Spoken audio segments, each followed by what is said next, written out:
Here, Reggie told Belle. It's turned off, so you can poke at it with your nose and get used to it. Belle took 2 steps back toward the desk, her body language clearly saying she would never get used to it. And why couldn't Reggie have a regular job that didn't threaten the life of her only pet? Or you could sit on it, Reggie pointed out. The robot weighs about 10 pounds. You're more than 10 times that size. You could probably crush it like a bug. The dog's brown eyes widened slightly, filled with affront. Reggie held in another smile. I'm not commenting on your weight. You're very beautiful and way skinnier than me. She settled on the sofa and patted the space next to her. Belle loped all of 3 strides before jumping up and leaning heavily against Reggie. The soft, rose-colored sweater Belle wore to protect herself from the damp cold of mid-November looked good on her dark gray fur. Reggie put an arm around her dog and pulled her phone out of her pocket. A quick glance at the screen told her she'd missed a call. From her mother. She tried to ignore her sudden sense of dread. Not that she didn't love her parents. She did, very much. They were good people who cared about her. But they were going to insist she come home for Thanksgiving and Christmas, and she couldn't think of a single reason to refuse. Last year had been different. Last year, she'd stayed in Seattle with only Belle for company, enduring the holidays, rather than enjoying them.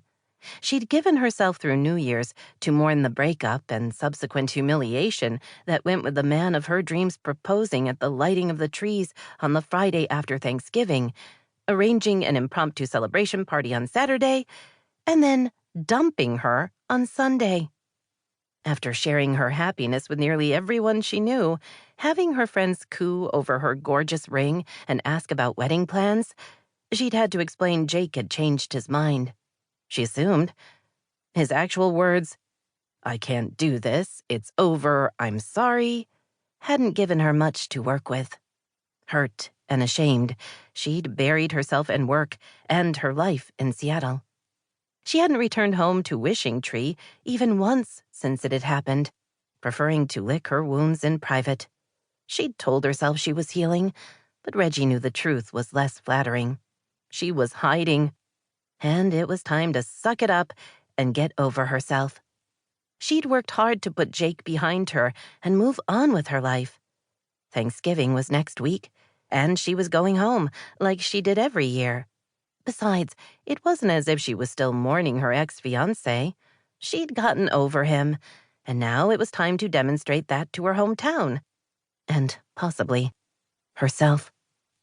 At least, that's the plan, Reggie told her dog, and pushed the button to phone her mother. Hey, Mom, she said when the call was answered.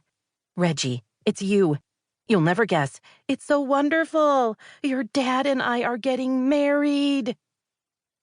Reggie blinked a couple of times. You're already married. Your 35th wedding anniversary is coming up next month. I thought we'd have a party or something. She and her sister had talked about the possibility a couple of weeks ago. Her mother laughed. You're right. Technically, we're married. We eloped, and I have to tell you, I've always regretted not having a big wedding. Your father pointed out I've been upset about that for the last 35 years, so maybe it was time to do something about it.